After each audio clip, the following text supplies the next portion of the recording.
Hoy, en 678, nos visitan el presidente de la Cámara de Diputados, Julián Domínguez, y Pepe Monge. Multiplicar sigue siendo la tarea. Así que compartamos y exhortemos a compartir los cientos de afiches y videos esclarecedores que nos regala el ingenio popular. Cuídate de los medios de comunicación, porque vas a terminar odiando al oprimido y amando al opresor. Malcolm X. No caigan en ningún acto de provocación. Los que quieran agredir, que agredan. Los que quieran insultar, que insulten. Nosotros vamos a consolidar la política de transformación del gobierno. Néstor Kirchner, 29 de septiembre de 2009. La última opereta de los muchachos deja una pregunta picando. ¿Es menos seria que la desmontada por Tito de Matices? ¿Qué es lo que dijo la Nata? Que la presidenta estuvo 2 días y 2 noches en Centela. Llegó en avión privado y se tomó 2 días extraoficiales, Cristina, en enero de este año. Mentira total y absoluta. Estuvo 13 horas y obviamente no hay documentos oficiales que indiquen que estuvo 13 horas. Pero están todos los partes de los aviones. Aún cuando hubieran sido 13 horas, llegó en avión privado y se tomó 2 días extraoficiales, Cristina. Otra mentira, cada vez más grande, cada vez más torpe, cada vez más fácil de desestimar, como esta de las horas en que un avión estuvo en las islas Seychelles. Dijo que se había levantado a las islas, a la República de Seychelles de ser un paraíso fiscal. Sacaron a Seychelles de la lista de paraísos fiscales. Mentira total. Nunca se levantó y sigue figurando, está el comunicado de la DGI, es absolutamente público. La nueva operación en marcha, la presidencia de la Cámara de Diputados. Se van a unir todos los partidos de la oposición, van a generar una mayoría ficticia, una mayoría el grupo A. falsa, el grupo A ampliado, y van a ir por un puesto en la sucesión presidencial. Lo dijo Caraguán. Oscar, ¿quieren el sillón de Julián Domínguez? ¿Van a ir por ese lugar? A mi juicio creo que sí. Tampoco me parece un problema que la Cámara de Diputados quede en manos de la oposición. Eso es lo que debería sostenerse en los próximos 2 años. Las actitudes del gobierno nos dejan más remedio que tratar de presidir la Cámara. Peligroso que lo piensen, que lo digan y hasta que hagan alguna acción para hacer algo que en realidad es, digamos, por fuera del reglamento de las instituciones, ¿no? Esto se autodenomina el buen peronismo. La Nación. Pablo y Hugo Moyano. El conflicto todavía es montoneros versus sindicalismo. Se vieron informes periodísticos donde mostraban que ustedes tenían mansiones. ¿De dónde salió tanto dinero? Hugo Moyano. Hay mucha gente que tiene esa vida y como no es dirigente gremial no se le dice nada. Pablo Moyano. Claro, como esos zurdos que andan con los pantalones gastados. Yo veo 6, 7 y 8, no lo veo. Me da asco. Ellos son zurditos de cuarta. Claro, como esos zurdos que andan con los pantalones gastados. Ellos son zurditos de cuarta. La verdad sobre las policías comunales en la provincia. Hace 5 años que hacemos reuniones por la policía municipal, presentamos proyectos de ley, hacemos jornada, nos prometen, nos comprometen, nos dicen, nos llevan, nos traen, pero la ley no sale. Todo sanata. Massa apuntó contra Scioli por el tema de inseguridad y de la policía municipal. Hace 1 año y medio nosotros presentamos un proyecto en el Senado sobre policía comunal, consensuado con la mayoría de los intendentes del conurbano, y hace 1 año y 5 meses que está parado en la Comisión de Seguridad del Senado, que preside Donofrio, el presidente del bloque masista, el primer masista que hubo en el Senado. Son parte de las incongruencias de su discurso, ¿no? Gabriel Rolón en TVR y una lección para el desesperado por la plata, Jorge Clarín. De más está decir que el programa siempre me gusta. Cuando me invitan vengo con mucho agrado, porque nadie me dice nunca lo que tengo que decir, ni para qué lado tengo que ir, vengo a hablar con libertad. O sea, es que cuando uno sale de este tipo de programas, a veces el tweet se te empieza a llenar de gente que te dice, oficialista acá, porque tal cosa, porque te garpa el gobierno. Sí, porque aplaudidor. Claro, la gente cree que uno solo opta por aquellas cosas que le convienen en forma personal. Digo, yo quiero decir que en este momento yo estoy acá, mientras mi programa estoy compitiendo conmigo mismo en otro canal, y no me importa, pues yo tengo ganas de estar acá, aunque no me convenga.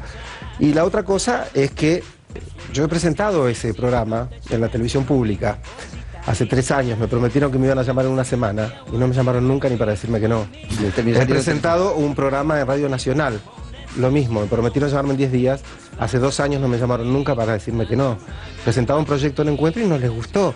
Quiero decir, no le debo nada a este gobierno, más que 10 años de un proyecto nacional con mucha esperanza, que me parece a mí que es mucho más importante que tener un programa propio de radio o televisión. Bien, Lolo. Qué bien. Como decía un catalán, voy tratando de crecer y no de sentar cabeza. Vive de barrio, buen tropero en la partida, miembro más del circo desesperado, un punto en un planeta, un bicho que camina. Otro día de grandiosas. Notis 1. Venta de autos usados. Un éxito repetido. La venta de autos usados batió un nuevo récord durante julio, un 10,48% más que en igual periodo de 2012. 2. Más y más voces sintonizan con el provisorio 31%. Los actores que se meten de alguna manera en política o que están tal vez más comprometidos con algún modelo u otro. En este caso, bueno, se habla mucho de los actores que son oficialistas. Sí. ¿Cómo lo ves? Lo veo perfecto. He ido, no a actos, sino a movilizaciones, pero yo he ido con mi familia. Por mi lado, yo soy peronista y apoyo bastante este modelo. Dijo Beto Casella. Cristina me parece una mujer interesantísima. Cecilia Roth. ¿Te gustaría saber, votaste? Sí, claro, Phil Muscaban 10. Muy bien. Digamos, si me tengo que definir, creo que soy sobre todo anti-K. Claro. Muy buena definición. Sí. Revista Playboy. Dijo Mercedes Morán. No me considero peronista, pero sí apoyo este gobierno. Apoyo a los Kirchner porque tanto Néstor como Cristina son y serán 2 figuras representativas de mi historia personal. Ellos llevaron a cabo muchos de los objetivos que yo tenía en mi juventud. Todavía me emocionan ciertas voces. Todavía creo en mirar a los ojos. Todavía tengo en mente cambiar algo. Todavía y adiós, gracias todavía. Multiplica 678. El monje negro del orden establecido. ¿Estamos hablando del vestido que te di? Porque están contra mí, la misión... ¿Lo llevaste? Y ahora lo tenés que ir a buscar, supongo. Yo estaba con el 1, 2, 3, 4, Nito, 6, 7, 8. Nito, 6, 7, 8. El sol calma la lengua de los lagartos. La verdad es buen veneno para las tripas. Todavía hay mucha gente que está viva. Todavía y adiós, gracias todavía. Ayuda, multiplicar.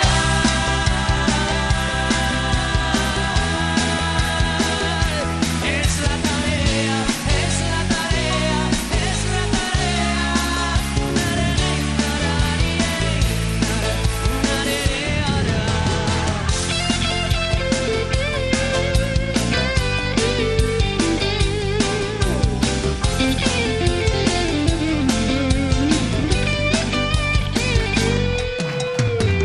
como canción de carnaval. Compatriotas de la Patria Grande, compatriotas de la Patria Grande, bienvenidos a 678 en otra emisión particular. Buenas noches, compañeros del panel. Voy a presentar a nuestros invitados de hoy.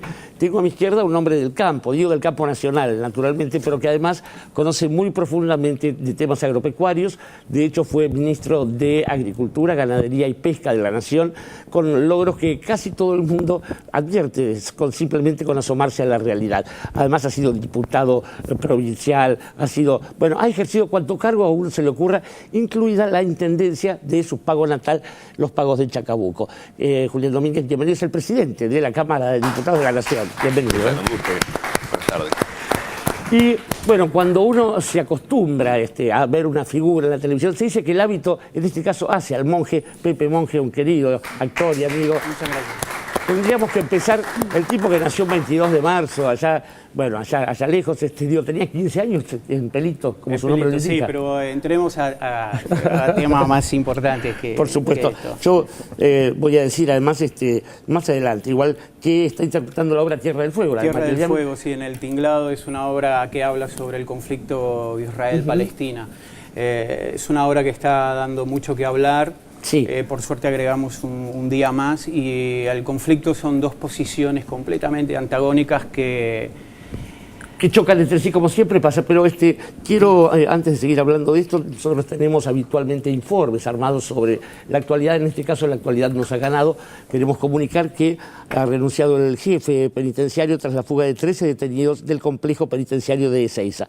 Se trata de Víctor Ortel, que presentó su renuncia indeclinable por complicidad interna y en esa renuncia además desplazó a 19 funcionarios que serán investigados por la fuga de al menos 13 detenidos que escaparon este lunes del complejo penitenciario Federal 1. 2 de ellos, avisamos, fueron recapturados mientras caminaban por la ruta 205, allí en la localidad de Cañuelas. Julio Alac, el ministro de Justicia y Derechos Humanos, afirmó que no existió un motín ni una toma de rehenes en el penal.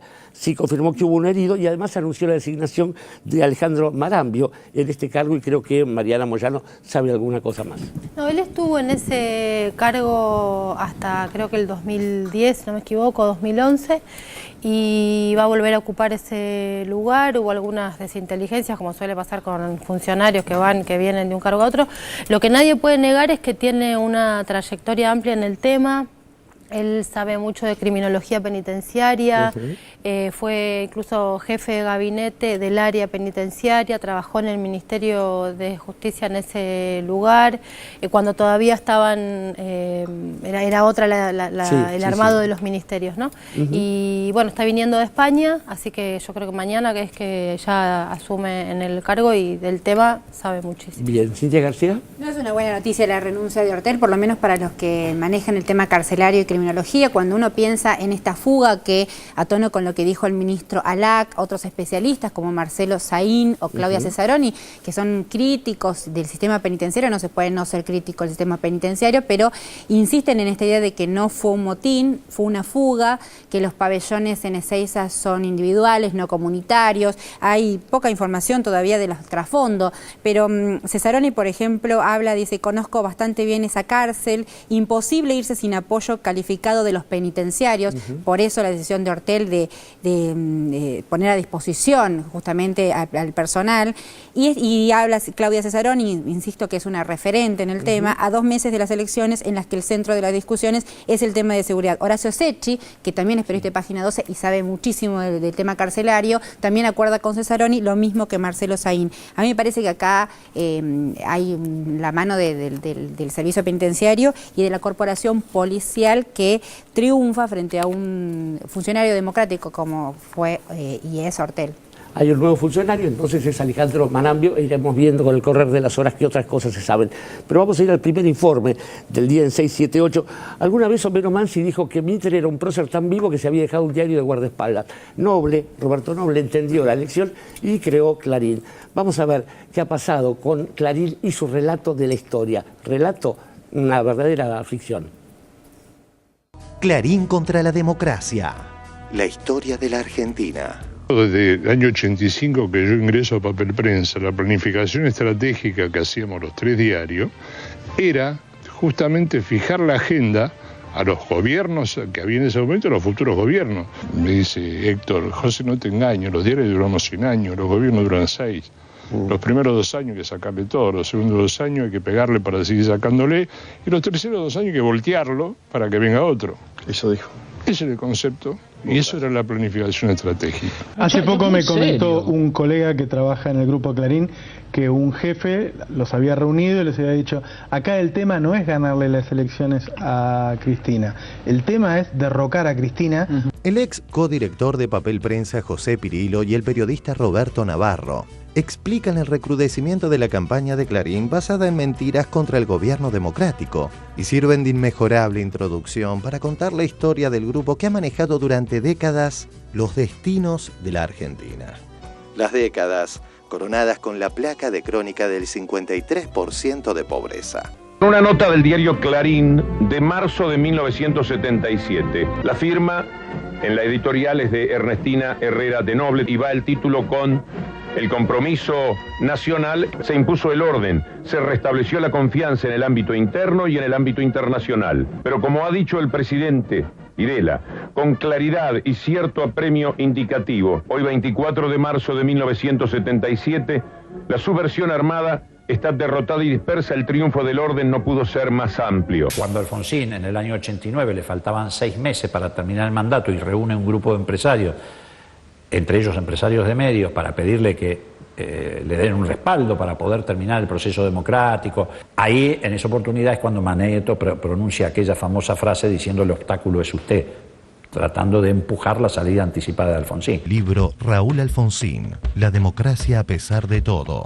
Raúl Alfonsín planteaba a los grandes empresarios: déjenme llegar a diciembre. Y Héctor Mañeto, presidente del poderoso grupo de prensa Clarín, le contestó: ustedes ya son un obstáculo. Yo les pido que lean el Clarín, que se especializa en titular de manera definida, como si realmente quisiera hacerle caer la fe y la esperanza al pueblo argentino. Nosotros hemos aprendido qué son estos golpes institucionales. Cuando Alfonsín se tuvo que ir antes de tiempo para que entrara Menem 6 meses antes, estuvimos repitiendo esa misma historia al poco tiempo, tumbando al gobierno del doctor Alfonsín.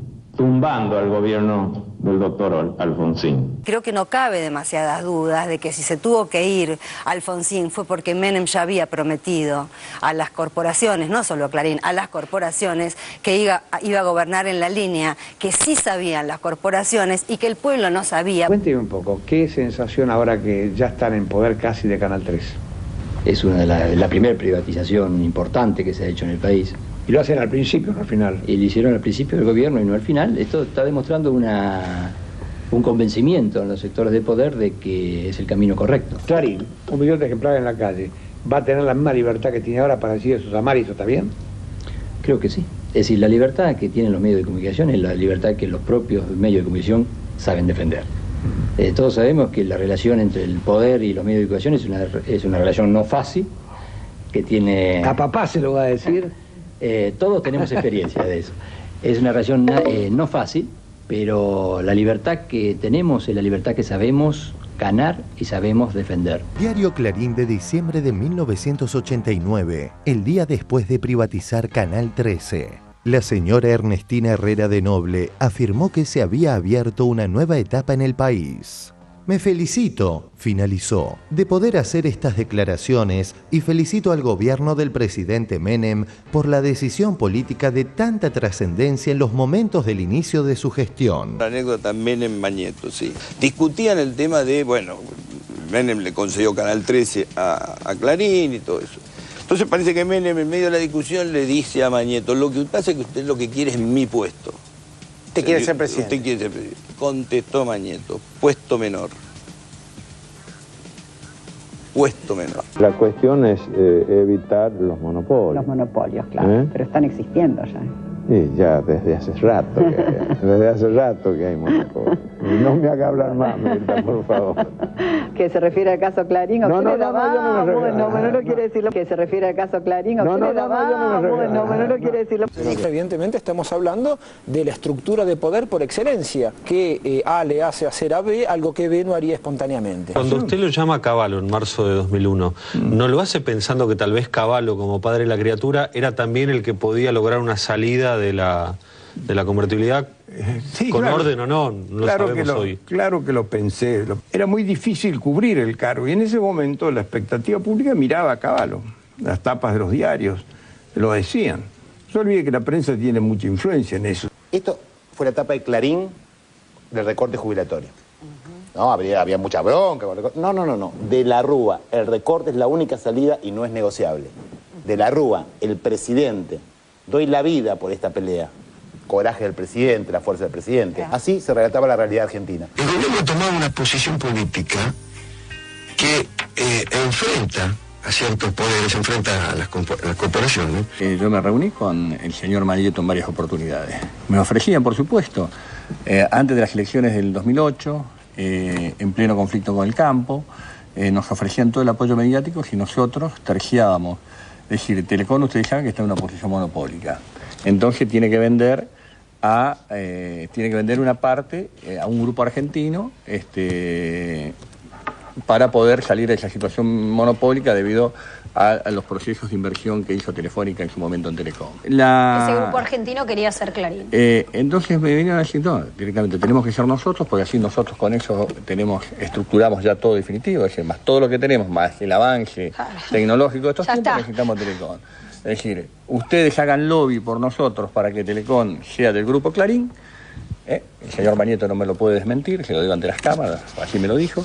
Esa fue pero así casi imperativamente, acostumbrado a una dirigencia política. No somos lobistas de nadie, y por supuesto, yo en su momento que le comenté esto a la presidenta, me escuchó 2 segundos nomás, no le digo lo que me dijo, pero En el caso de la presidenta también hay que decir que por primera vez asistimos a un episodio en donde el poder político es uno y el poder económico es otro.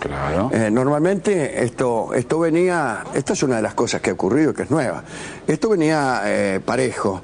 Los gobiernos han sido en mayor o menor medida acompañantes del poder económico, con alguna clase de discrepancia, pero mínima, de ángulos. Aquí no, acá el poder económico está en un lugar y el poder político está en otro. Ustedes tienen que saber que cuando se decidió que Cristina sea candidata a presidenta, me vio el señor Marietto diciendo que Cristina no podía ser presidenta.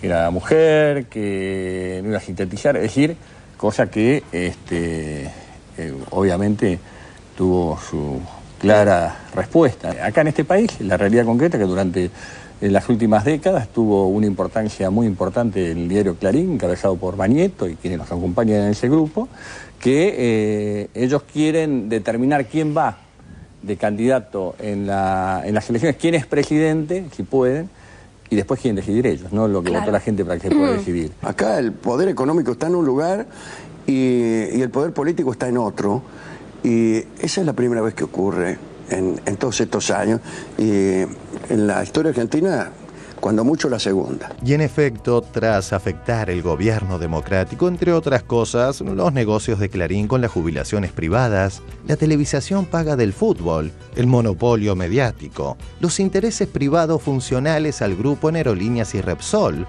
Adviértase aquí la coincidencia lobística de Alberto Fernández. Los medios hegemónicos acentuaron su embestida plagada de mentiras, sin que esto les importe, ya que la posición dominante les permite incluso formatear la opinión del tercio que no pertenece ni a Tina ni a Argen.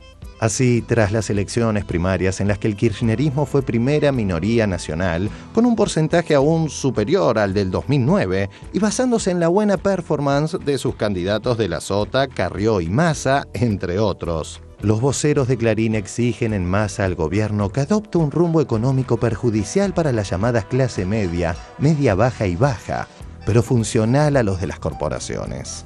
Y de no ser así, anuncian y promueven caos. A Cristina le faltan 2 años y solo de ella depende que estos 2 años sean una transición tranquila o un caos.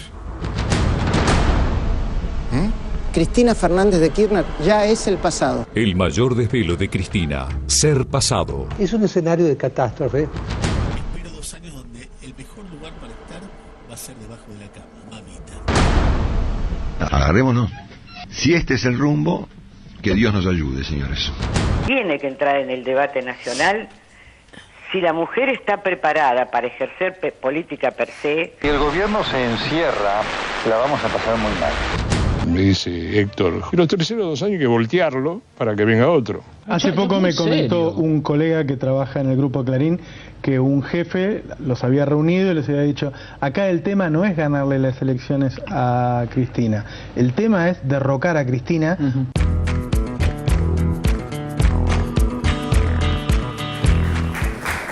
No puede sino impresionarnos vivamente que después de tantos años de que esto sucediese, recién en este último tiempo aparezca con tanta claridad esa confrontación. Julián Domínguez, ¿cómo ve esa especie de partido desembosado?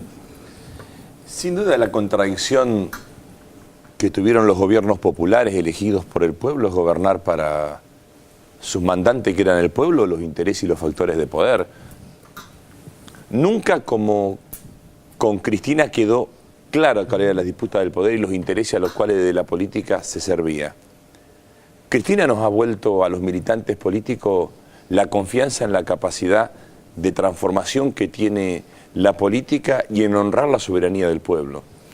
Por lo tanto, me parece que esto es una pelea que hoy más que nunca fue puesta sobre la opinión pública argentina y este debate se da de cara a la sociedad argentina y se está cumpliendo la profecía de Néstor que decía: la Argentina se va a dividir en 2 grandes espacios. Un espacio liberal de centro-derecha que responda a los factores de poder concentrado y otro espacio nacional, popular, con anclaje en el peronismo, que responda a los intereses populares. Me parece que es parte de una misma película, que esta es una película que por suerte en 30 años de democracia la podemos ver en el tiempo y podemos ver cuáles han sido los condicionantes que ha tenido la democracia en la política argentina. Y un extraordinario coraje que tiene Cristina de honrar a los intereses del pueblo a los cuales ella es representante. Pero, diputado, ¿le parece que todo el mundo sabe quién es quién en esa pulsada? Es el trabajo nuestro, es el trabajo y la discusión de la política. Por suerte, 30 años de democracia nos permite ver la ficha a cada uno de nosotros,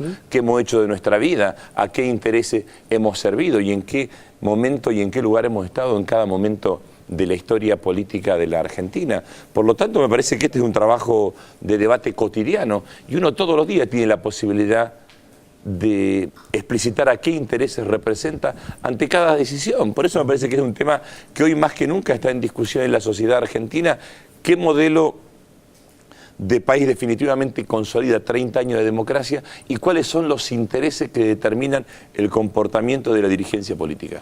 Si la mayoría, perdóname, la mayoría del pueblo o los intereses concentrados. Y por suerte esta discusión hoy se da de cara a la sociedad argentina. Esto es lo que desintoxica el ambiente cerrado, el ambiente donde las políticas se decidían de espalda al pueblo y encerrado en 4 lugares. Hoy esto se debate de cara a la sociedad y me parece que este es el gran triunfo de la política.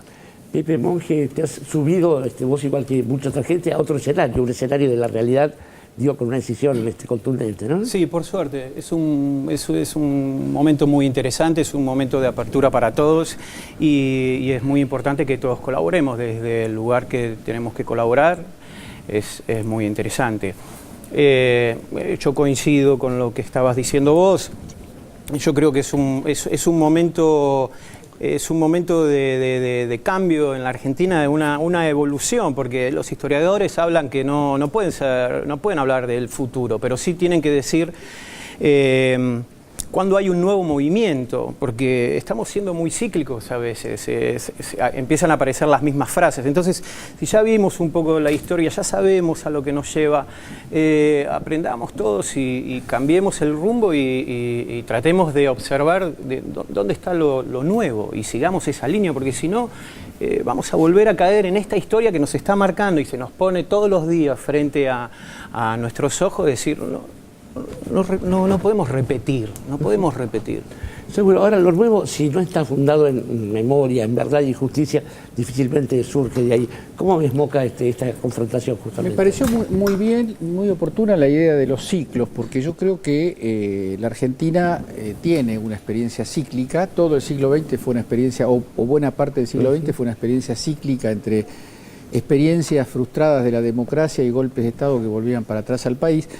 Y en este ciclo que decía Pepe hay algo que es un poco, que marca un punto de inflexión muy interesante para todos, no solamente para los que estamos de alguna manera con una posición muy fuerte y enérgica de defensa del proyecto político.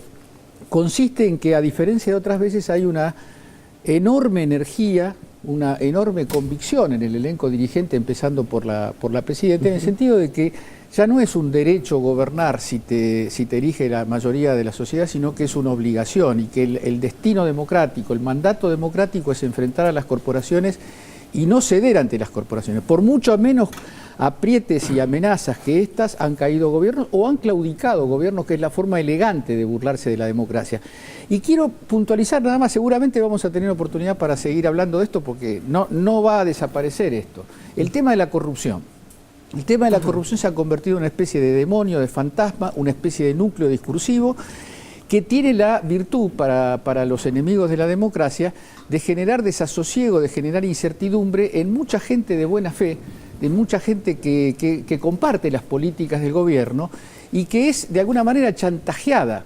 Nosotros, los que estamos sentados acá todas las noches, y mucha gente, muchos periodistas, muchos artistas, mucha gente del mundo popular, dirigentes obreros, están chantajeados por la idea de que son cómplices de la corrupción. Y yo quiero decir nada más que, para abrir un tema, en la historia de la Argentina, para los grandes grupos de poder, los corruptos han sido Hipólito Yrigoyen, el general Perón, más cercanamente Alfonsín, y en el mundo regional que nos rodea, ¿quiénes son los corruptos? Fue Chávez el jefe de el emblema de los corruptos, y son Evo Morales, Correa, Dilma y Lula, a quien las derechas brasileñas, a pesar de la envidia que dicen tener las derechas nuestras, también son acusados de corruptos. Me parece que, tomando la idea del ciclo, es un momento de salto, no dejarse apretar por la mentira, no dejarse apretar por las operaciones. Yo quiero que alguna vez de boca, no solo de Clarín y de sus aliados, sino de algunos centroizquierdistas, con o sin comillas, salga alguna denuncia contra financistas, banqueros, grandes empresarios, dueños de tierra, y que deje de ser la gran valentía en este país acusar de corrupción a los gobiernos y a los políticos. Los poderosos, en serio. Julián, hay una cosa que me parece interesante ver. La democracia que conocimos en el 84 no tiene nada que ver con esta. Creíamos una cosa y ahora creo que entendemos que era otra, ¿no? Yo escuchaba lo de ciclo. Este es un ciclo inédito. Es la originalidad de los intereses populares que pueden mirar con éxito su historia. 10 años ininterrumpidos de crecimiento en la Argentina. 10 años donde los sueños que teníamos de que había que apostar a la educación, el 6.7 del Producto Bruto Interno destinado a la educación, la creación del Ministerio de Ciencia y Tecnología, la repatriación de científicos, la reformulación del modelo educativo vinculado a la producción, el trabajo y el empleo, lo que se está haciendo en nanotecnología en la Argentina. Es decir, es un país que después de 10 años podemos mirar un ciclo de crecimiento y no lo hacemos desde el pesar de lo que no hicimos. Quizá nos faltan cosas por hacer, porque si hay algo que el militante no puede tener o dejar de tener, es juicio crítico. El militante tiene que interpelar permanentemente la realidad e interpretar las aspiraciones de lo que falta hacer. Pero este es un ciclo que para los militantes populares, para los militantes del campo nacional y popular, que en el año 83 estábamos convencidos que con la democracia se vivía, se educaba, se comía. Nosotros después de 30 años podemos decir, la democracia nos dio crecimiento, nos dio educación, nos dio posibilidad de vida, nos dio posibilidad de comer, nos dio posibilidad de salir de la línea de pobreza. Entonces, esto es el desafío que está en juego. Y hay muchos otros. Eso se hizo recuperando el poder de decisión en manos de la dirigencia política. La política fue la herramienta de transformación. Lo que quieren volver atrás, el ciclo maldito al cual nos quieren llevar, es que la política deje de honrar 10 años de crecimiento y que la decisión vuelva a estar en manos de pocas manos. Y está claro quienes se oponen a eso, digamos, quienes hablan de caos, de transición, o meten a las Islas Seychelles en el medio, o incluso le codicean al hombre acá a la presidencia de la Cámara de Diputados. Vamos al segundo informe. Clarín contra la democracia. Y solo de ella depende que estos 2 años que faltan sean una transición tranquila o un caos. Cristina Fernández de Kirchner ya es el pasado. Es un escenario de catástrofe. Espero 2 años donde el mejor lugar para estar va a ser debajo de la cama. Agarrémonos. Si este es el rumbo, que Dios nos ayude, señores. Un modelo que claramente va a morir. Si el gobierno se encierra, la vamos a pasar muy mal.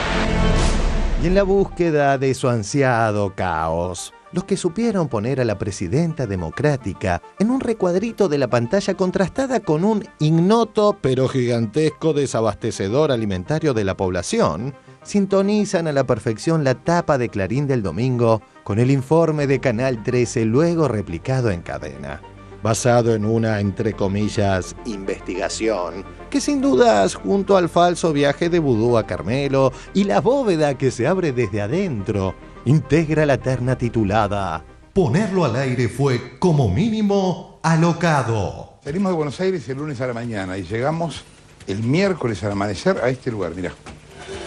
A Seychelles, el paraíso escondido de Cristina. Llegó en avión privado y se tomó 2 días extraoficiales, Cristina, en enero de este año. ¿Qué es lo que dijo la nata? Que la presidenta estuvo 2 días y 2 noches en Centela. Mentira total y absoluta. Estuvo 13 horas y obviamente no hay hizo documentos oficiales que indican que estuvo 13 horas. Pero están todos los partes de los aviones. El aeropuerto, los planes de vuelo, lo tiene la empresa inglesa. Operador Chapman Freeborn. Base en Inglaterra. Hanoi, Vietnam. Mahé, Seychelles. Martes 22 de enero. Luego de cumplir con el descanso mínimo de la tripulación, la aeronave despegó desde Mahé a las 13:25 horas, 17:25 hora local, habiendo permanecido en el citado aeropuerto aproximadamente 13 horas 30 minutos. Llegó en avión privado y se tomó 2 días extraoficiales, Cristina. Segunda mentira, dice un viaje oculto, tenebroso, porque eso mostraban ellos primero, que iba a hacer un viaje que oculto. Un viaje sin actividad oficial a un paraíso fiscal. Y escondido, un paraíso fiscal, todo. A Seychelles, el paraíso escondido de Cristina. Se publicó en el boletín oficial que iba a ser esa escala. Vamos a la tercera mentira. Dijo que se había levantado a las islas, a la República de Seychelles de ser un paraíso fiscal. Sacaron a Seychelles de la lista de paraísos fiscales. Mentira total. Nunca se levantó y sigue figurando, está el comunicado de la DGI, es absolutamente público. Entonces fíjese lo que arman, ¿no? Toda esta mise en escena, de la corrupción, de todo esto, etc. Qué casualidad. El tapa del diario Clarín del día domingo dice: Massa propone aumentar las penas contra la corrupción. Sí. ¿Sí? Ellos pegan por un lado y Massa propone la solución por el otro. No estamos haciendo política, hacemos periodismo. No estamos haciendo política, hacemos periodismo. Ellos pegan por un lado y Massa propone la solución por el otro. Tras ser una vez más desmentido por la realidad, el líder de los voceros de Mañeto readaptó su argumentación, que tiene como base compaginar imágenes de la presidenta junto a las de aguas paradisíacas, para generar que la gente que vuelve cansada del trabajo se vaya a dormir enojada. Cristina, según el gobierno, estuvo ahí 13 horas, aun cuando hubieran sido 13 horas, ¿qué hizo esas 13 horas? Porque no me imagino a Cristina adentro del avión esperando que carguen nafta. Llegó en avión privado y se tomó 2 días extraoficiales, Cristina. Otra mentira, cada vez más grande, cada vez más torpe, cada vez más fácil de desestimar, como esta de las horas en que un avión estuvo en las islas Seychelles. No da para ampliar mucho, ya que tras la torpe contradicción de Jorge Clarín, hasta el mismo grupo Clarín dejó de repetir el poco serio informe. Pero repárese en la cercanía de los de nuevo, entre comillas, testigos con el supuesto ilícito, y peor para Clarín aún, las respuestas. Anda dando vuelta por todos los lugares, tocó timbre, no encontró a nadie, ni siquiera un perro que lo atendiera. Estamos del otro lado del Río de la Plata, en pleno centro de Montevideo. En el piso 9 de ese edificio funciona el estudio jurídico Mossack Fonseca, un especialista en la creación de sociedades offshore en paraísos fiscales. Nosotros queríamos hablar con alguien de la firma por el tema de en este caso tendrías que hablar con el departamento de comunicación. ¿Es acá? O sea, no, esto es de Panamá. Estamos en Novarrio, el distrito financiero de la ciudad de Panamá. Aquí se encuentra la sede del estudio jurídico Mossack Fonseca. Sara Montenegro, veníamos a hablar con Sara Montenegro. Tengo una cita con la licenciada Sara Montenegro de parte de la señora Irene Larraz. Larraz. Lara. No, ahorita mismo yo no tengo ninguna cita registrada para el día de hoy. ¿Y no puede ir a hablar con ella? No. Sí, pero va a hacer una excepción. Estamos aquí ya y tal vez sea más directo hablar con ellos. Te voy a ser sincero, así no se puede. Aquí todo se trabaja por cita. Si no te cita no se puede subir ahora no se puede subir. Estamos en el edificio Laminar Plaza, en el complejo Catalinas, en Retiro. Vamos a ver si efectivamente el expresidente tuvo oficinas aquí. Queríamos saber si constaba acá que había tenido oficinas en este edificio de Néstor Kirchner en su momento. No, acá no. ¿No? En Irlanda del Norte, la dirección de la empresa de Néstor Kirchner era Cathedral House, 2831, Warren Street, Belfast. Fuimos a ese lugar. La recepcionista negó conocer la empresa. La recepcionista negó conocer la empresa. Quien le había vendido la empresa a Néstor era otro de los directores de BMSC, Thomas Johnson. También fuimos a buscarlo a la dirección que dio en Dublín. Tampoco lo encontramos, tampoco lo encontramos. Acá tenemos el timbre, segundo piso, segundo piano, Helvetic Service Group S.A. Vamos a ver si sale alguien. Estamos en horario de oficina, son las 10 de la mañana en punto, de un día viernes. Vamos a tocar de nuevo. No hay nadie aparentemente, no hay nadie aparentemente. No encontramos a Ramos, pero sí al cartero. No encontramos a Ramos, pero sí al cartero. Más grave aún, el grupo volvió a embestir contra alguien que no se puede defender. Pero la carencia probatoria estuvo otra vez a la orden del día. Y lo último que hizo, ya de una bajeza tremenda, se la agarró con alguien que no se puede defender, con Néstor Kirchner. A la cuenta en Irlanda del Norte. Ni él mismo se la cree. Inventó que Néstor Kirchner supuestamente fue socio de una consultora en el año 2007. Cuando muestra la documentación, él mismo dice, esta no es la firma de él. Terminamos en Irlanda, donde llegamos tras los pasos de un nuevo misterio que involucra a Néstor Kirchner. Entre el 20 de septiembre de 2007 y el 8 de octubre de 2010, Néstor Kirchner figuró como director de una empresa con sede en Irlanda del Norte. El documento no dejaría lugar a dudas sobre la identidad de Kirchner, salvo por un detalle: su firma. No coincide claramente con la que aparece en los documentos públicos firmados como presidente, su firma. No coincide claramente con la que aparece en los documentos públicos firmados como presidente. Veíamos que la principal duda es sobre la firma, ¿no? Que no coincide con la firma que solía hacer Kirchner acá. ¿Es posible que alguien haya usurpado el nombre de Kirchner? Bueno, esa posibilidad también existe. Y existe, por lo menos tenemos la duda porque la firma no coincide. Por lo menos tenemos la duda porque la firma no coincide. Cuando muestra la documentación, él mismo dice, esta no es la firma de él. Va a venir Néstor Kirchner a desmentirlo, a negarlo. Fíjese la bajeza. Le está acusando a alguien que no se puede defender. Esto es lo grave. Este es el nivel al cual ha llegado este señor por orden de Mañeto de desprestigiar. Pero esto es una campaña que recién se inicia con Néstor Kirchner, ¿eh? Es el primer punto. ¿Y sabe por qué? Fíjese esas cosas de la historia, ¿no? Porque la verdad, nosotros nunca lo previmos así. En el año 2009 se establece que el cuarto domingo de octubre van a ser las elecciones, presidenciales o parlamentarias. El aniversario. Y después muere Kirchner. Y este año, el cuarto domingo de octubre, es 27 de octubre.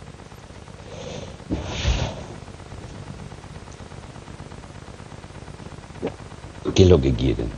Que la gente no recuerde a Néstor Kirchner, como seguramente lo va a recordar. Eso es lo que están haciendo. ¿Cuántos años llevó usted con él? Discúlpeme. Desde el año 86.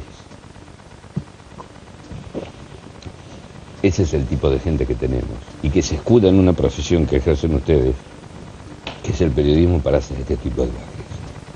No tienen perdón, la verdad. La verdad que no tienen perdón. Si hay algo que sintetiza la vaguedad y la mentira vueltas descontento popular, es esta frase de Stolbizer. Diario Clarín. La ruta del dinero K, dijo Stolbizer. Deja instalado la posibilidad de una sospecha. A propósito de lavado y paraísos fiscales, ¿siguen los muchachos del consorcio sin dignarse a entrevistar a alguien que del tema conoce un rato largo? Nunca, pero nunca vi una cuenta de un político. Mi experiencia es 100% corrupción privada. Usted, digamos que lo que hacía era lavar. ¿Usted sabía que estaba lavando o evadiendo? No, bueno, a mí el banco me pagaba el salario y por cometer ilícitos, obviamente. Era ayudar a evadir impuestos y en el que era tan bueno el servicio que el cliente que necesitara lavar dinero también lo ayudábamos. ¿Y esto lo hacía directamente con el señor Mañeto, Aranda, Pagliaro? Sí. ¿Quiénes eran mis clientes? Bueno, los que denuncié en que está el Grupo Clarín. Ninguno de los denunciados, a pesar de que el señor Aranda dice que es inocente, nunca se presentó para decir, miren, yo soy inocente, investiguenme, así después le puedo desmentir a Arbizu. Nunca lo hizo eso. Nunca en mi vida vi que se hubiera que usar bolsos para llevar en avión, sí, para llevar de una casa de cambio a una caja de seguridad, pero que son 2 cuadras en el microcentro. Pero no en aviones así. No. Las mentiras se suceden semana tras semana y cabe a esta altura reformular famosa frase y decir entonces: dime quién es tu control moral y te diré cuál es tu moral. Mercedes Ninzi no solo es mi control moral. Yo estoy segura que ese chiquito sabe todo cómo le mataron a Ángeles y que lo sabe más que hasta el juez. Pero no es un investigador, entonces hubiera sido buenísimo, pero lo escuchó en la casa. Tiene 6 años. Mercedes, total de una nota, te agarra al nene. Obvio. Yo lo hubiera tenido 45 minutos al chico hablando del caso. Mercedes Ninzi no solo es mi control moral. Volviendo a la operación Caos, esta es la flamante jugada de Mañeto. Se van a unir todos los partidos de la oposición, van a generar una mayoría ficticia, una mayoría el grupo A. falsa, el grupo A ampliado, y van a ir por un puesto en la sucesión presidencial. Lo dijo Caraguat. Oscar, ¿quieren el sillón de Julián Domínguez? ¿Van a ir por ese lugar? A mi juicio creo que sí. Tampoco me parece un problema que la Cámara de Diputados quede en manos de la oposición. Eso es lo que debería sostenerse en los próximos 2 años. Las actitudes del gobierno nos dejan más remedio que tratar de presidir la Cámara. Cuando teníamos mayoría a partir de la elección del 2009, nosotros debimos asumir la presidencia de la Cámara de Diputados. ¿Eso es lo que usted propone para ahora si gana la oposición? Si da el número, sí. Es peligroso que lo piensen, que lo digan y hasta que hagan alguna acción para hacer algo que en realidad es, digamos, por fuera del reglamento de las instituciones, ¿no? Para finalizar, la siguiente reflexión sobre la corrupción. Si un gobierno, fuera cual fuera, quisiera robar, el mejor camino no sería endeudarse permanentemente y tener óptima relación con las corporaciones. Relacionando ambos tópicos, los que hoy hablan de caos, así hablaban de las políticas de endeudamiento que generaron la mayor pobreza de la historia en la Argentina.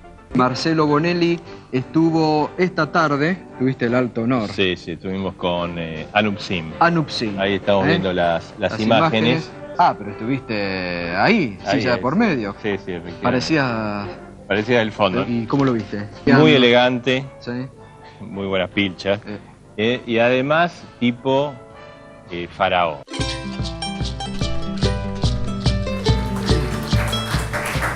Bueno, cuánta nostalgia de ser colonia seguramente. Pero bueno, hay un tema que dice, yo sé que es mentira todo lo que estás diciendo y no, curiosamente se llama cobardía. Julián Domínguez lo dijo con las pruebas en la mano. Ahora, son tantas las cosas que te intoxican. La verdad que a veces uno piensa que hay una agenda tan positiva en la sociedad argentina que vale la pena defender lo que hemos construido estos 10 años. Y que la Argentina tiene futuro porque puede tener memoria de lo que sucedió y porque esto nos lleva, lo decía Parrilli claramente, una de las características de la democracia es la publicidad de los actos de gobierno. Y en el boletín oficial está publicado el recorrido que hizo la presidenta en una gira que es mortal. Yo he tenido la suerte de acompañarla a la presidenta en las giras internacionales. Trabaja esa mujer y tiene un recorrido y tiene una dinámica a su agenda. Y esta agenda es una agenda de 7 a 8 días. Es una barbaridad lo que se dice. Yo no he visto nunca una descalificación tan elaborada en contra de la investidura presidencial. Yo creo que nos hace mal, le hace mal primero a ellos porque destilan un odio y tienen que vivir creando mentira y descalificación todo el tiempo. Segundo, me parece que la democracia no se merece este tipo de descalificación a quien representa la voluntad popular y fue elegida para eso. A mí me pareció que la aclaración de Oscar Parrilli no amerita ningún tipo de explicación, tuvo la contundencia y la publicidad avalada por toda la documentación pública. Por lo tanto, me parece que es un extraordinario cuento y son esos cuentos que tienen patas cortas porque se verifica cuál ha sido el recorrido de la presidenta. Perdón por ser guafiesta, Julián, pero digo, patas cortas que corren rápido y digo, ¿no sentirá esta gente una forma de impunidad al hacer estas cosas que les permite seguir y seguir y seguir?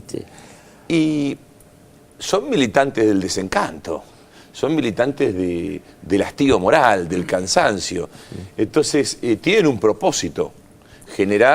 intoxicar la opinión pública a cualquier precio y que la Argentina esté debatiendo estas cosas. Es decir, me parece que el gobierno de Cristina Fernández de Kirchner tiene una agenda tan rica que a veces estas cosas nos demoran porque tenemos la responsabilidad de explicar los actos públicos, porque somos funcionarios públicos y la democracia, la institucionalidad política de la Argentina amerita que demos todas las explicaciones que nosotros tenemos que dar. Pero esto no nos lleva a ningún otro lado que simplemente poner blanco sobre negro porque es nuestra obligación política.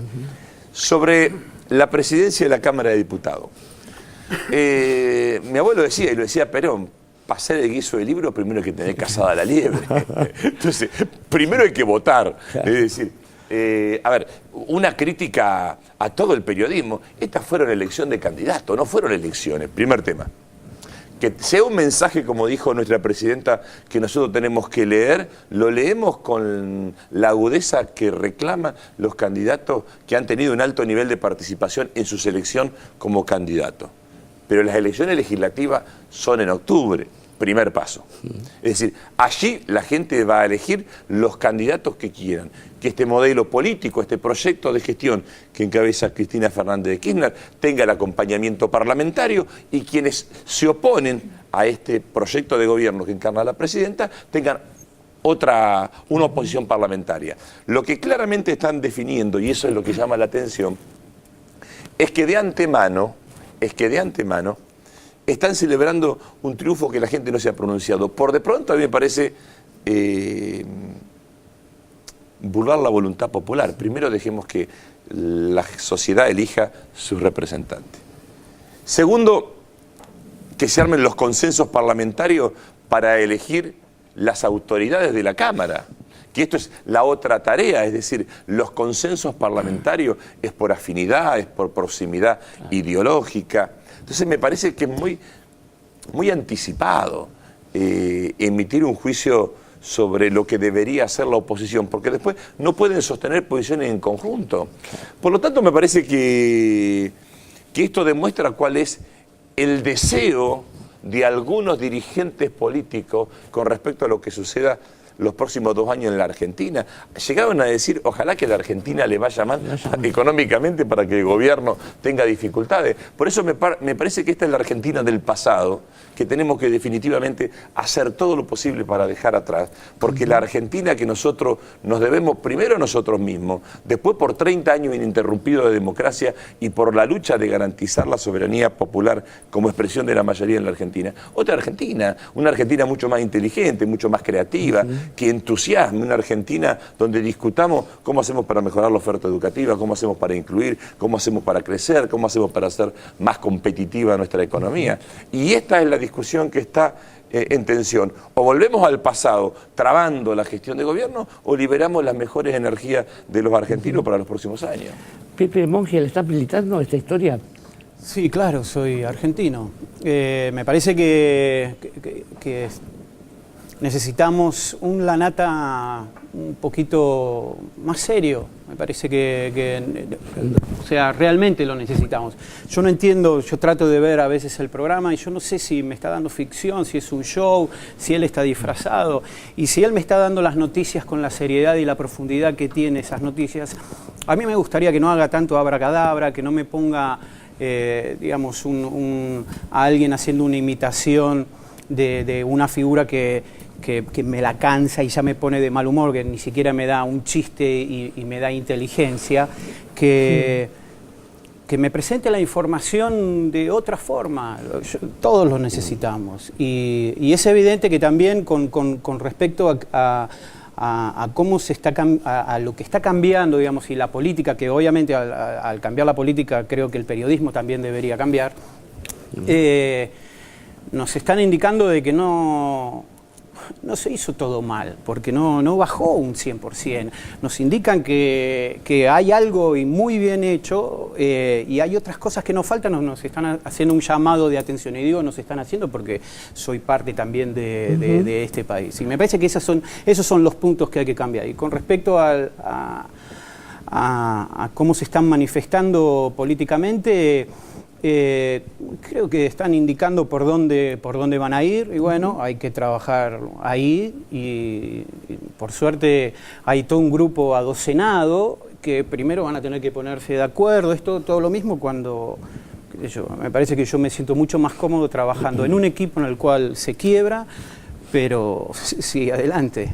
Seguro. Igual es, digamos, no es el periodismo la nata, no es una expresión espuria y de ese tipo de cosas. Mariana Moyano.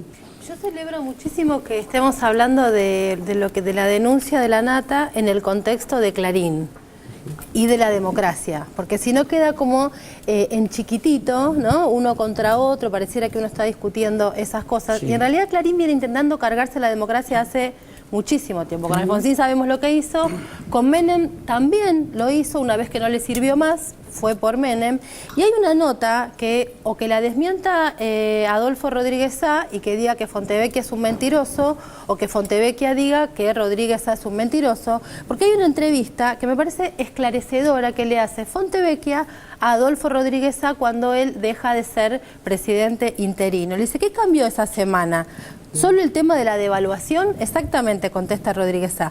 Usted dijo que hubo primero un golpe a De la Rúa.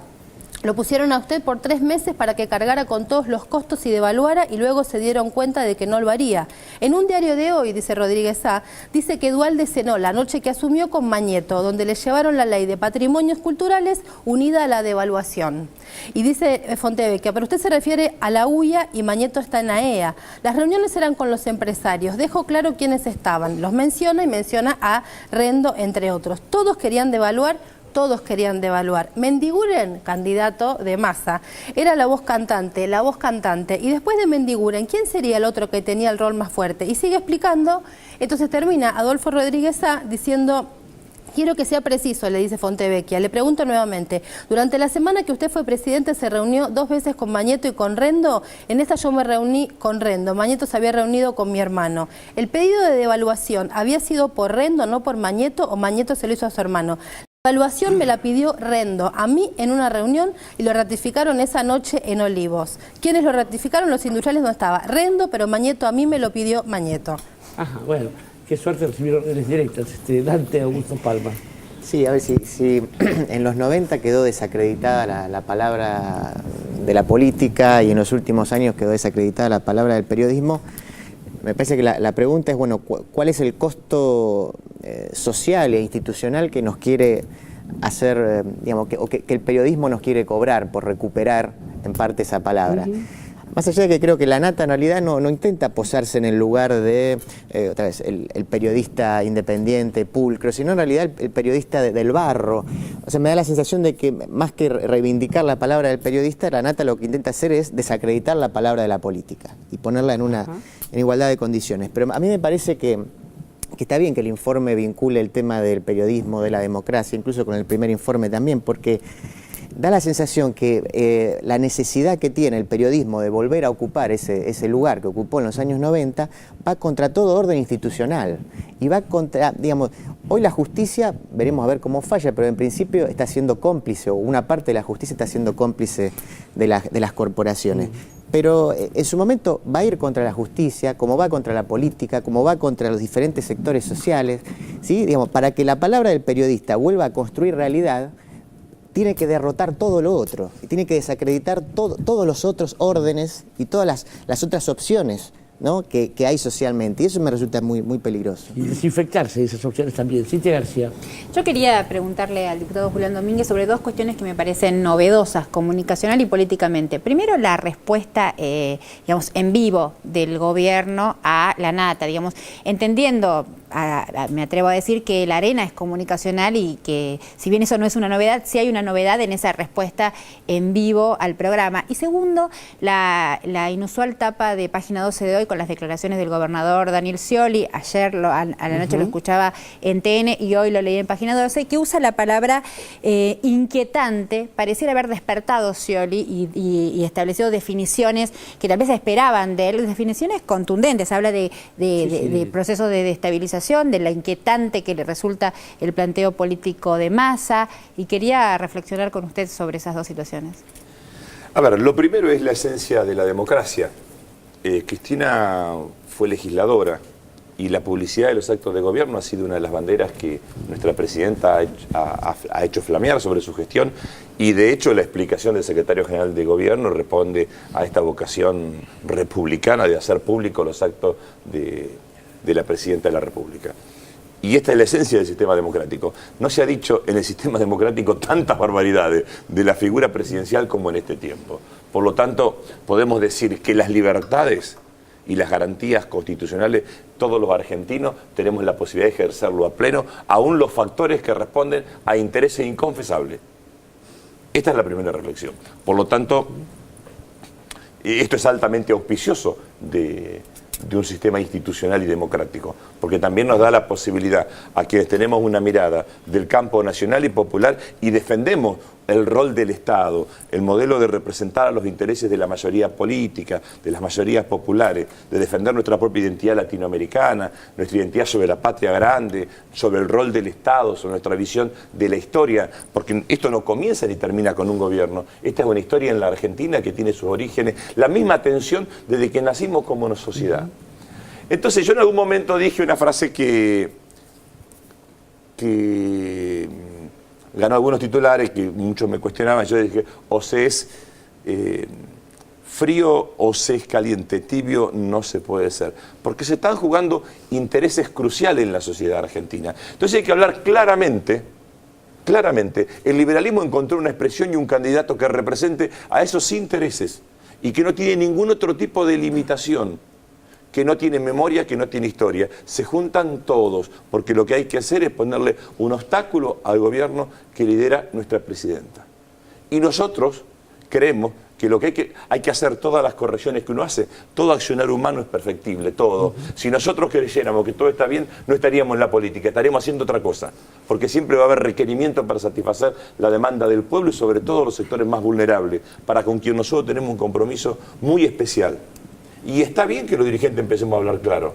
Entonces, yo no tengo ninguna reflexión. Me parece que todos vamos en la línea de defender el liderazgo de nuestra presidenta. Nosotros estamos convencidos que Martín Insaurralde interpreta nuestra historia, nuestra memoria, nuestra vivencia del peronismo de la provincia de Buenos Aires, y es un candidato que representa el proyecto nacional en el territorio. Y creemos que es el mejor candidato. Entonces, yo no voy a hablar de lo que hacen los demás. No hay nada nuevo, tienen otro ropaje. Pero son los mismos personajes, la misma historia, que hablaron de corrupción. Bueno, Perón era ladrón, ya lo dijeron ustedes. Esta historia la repetimos, la conocen los historiadores y los contemporáneos. Tenemos el destrato que han tenido todos los presidentes constitucionales que no se han sometido al dictamen de 3 o 4 grupos de poder en la Argentina, que son los mismos. Por eso me parece que se está avanzando en definiciones claras de lo que se va a votar en octubre. Por eso no hemos votado, hemos elegido candidato. No confundamos la PASO con las elecciones. Ahora hay que poner toda la definición que requiere este proceso político, y quienes somos funcionarios públicos nos tenemos que romper el alma, ir a hablarle a todos los argentinos, a todos los bonaerenses, casa por casa, para explicarles cuál es el proyecto de país, de provincia, y cuál es la discusión que afronta la política. Por eso todas las definiciones que van poniendo blanco sobre negro me parece que es lo que corresponde con esta hora que vive la política y la historia de la Argentina. Y negro sobre blanco yo lo convoco a Adrián Romonca. No, a mí me parece que está puesto en marcha el operativo de guerra psicológica desestabilizadora de modo muy visible. Este movimiento en términos de la presidencia de la Cámara no tiene absolutamente nada de regularidad política, faltan las elecciones, falta saber, falta nada más que imaginar quién es el presidente de la Cámara que haría ese guiso que están armando. ¿A qué responde la prioridad de poner en la escena, en la agenda, la presidencia de la Cámara? Es una pregunta que yo me hago. A mí me parece que el control operativo de todo esto no está en manos de ningún partido político, de ninguno de los grupos que han quedado conformados y que incluso han hecho buenos resultados electorales. El control está afuera, el control está donde todos sabemos que está, en los grupos corporativos y en sus articuladores ideológicos, que son los medios, las grandes empresas mediáticas. Y me parece que lo que detecta esa jugada es: en el 2009 no pudimos hacer lo que había que hacer, es decir, pasar a la ofensiva final contra el gobierno de Cristina Kirchner, porque nos faltó unidad. Entonces la idea de unidad está metida de esa manera. ¿Qué es lo que representaría la gran unidad de la oposición? Una propuesta de jefatura común, una propuesta común de jefatura de la Cámara. Ahora, el problema que tiene eso primero es que hay que votar, porque por ahora los guarismos de los resultados del domingo no autorizan ese optimismo desaforado que hay. Y la otra cuestión, está el reglamento de la Cámara en el medio y está la política en el medio, porque me parece que hay una especie de ira que no deja pensar, de entusiasmo desbordante, de alegría inconmensurable, que está entrando en una lectura, así como yo estoy de acuerdo con Julián, que sería un error de parte de quienes apoyamos esto no tener conciencia de los errores y de las rectificaciones. Creo que el Estado Mayor de la desestabilización está cometiendo un error por gula. Creen que está todo en sus manos y todavía falta mucho camino por recorrer. Me permití una corrección. Sí. No se lo digamos a ver si lo avivamos, como decía Perón. No, sí, también pueden decir que van, digamos, que ese es el objetivo y en realidad van por otro lado, porque tampoco podemos ponernos en que son tan obvios y que pueden manejarse de esa forma. Yo creo que es un momento en el cual solo van a tener acceso a las ideas. Y entonces está bueno que vos digas que hay que salir a laburar, pero hay que salir a laburar con las ideas y eso está bueno porque las puertas hoy se están abriendo de cierta forma, no se abren, digamos, es blanco o negro, hay medios, hay grises y bueno, nada, creo que se va a entrar con las ideas. Es interesante, está bueno. Pero por primera vez en la democracia discutimos ideas y los comportamientos se ajustan a las ideas y a lo que cada uno ha hecho en la vida y a los intereses a los cuales uno ha respondido. Digo, por eso 30 años de democracia es fenomenal. Por eso se tiene que estar tranquilo también. Está claro, bueno, este es el motivo de la alegría nuestra.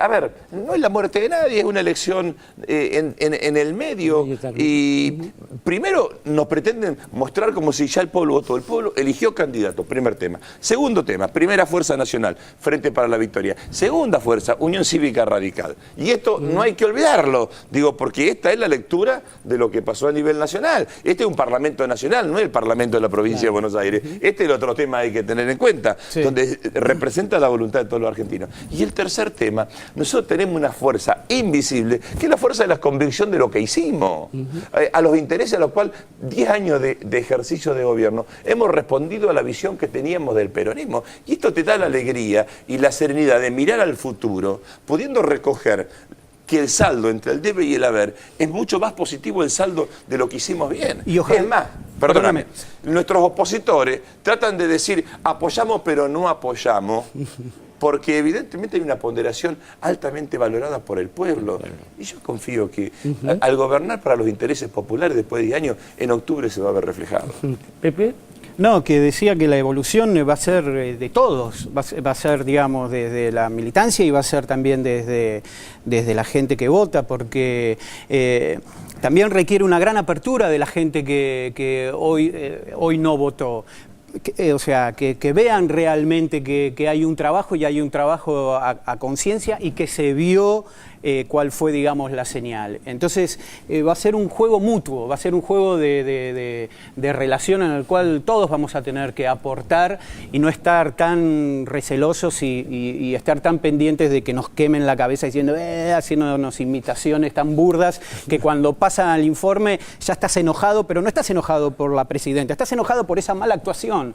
Entonces te quieren confundir con eso.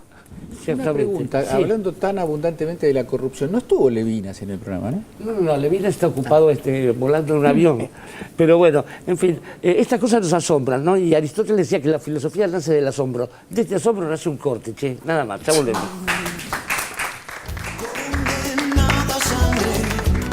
Cosquillea tibia, no se puede soportar. Fíjense, señores, cuando esa tormenta suena, provoca calamidad. Por donde esas nubes van.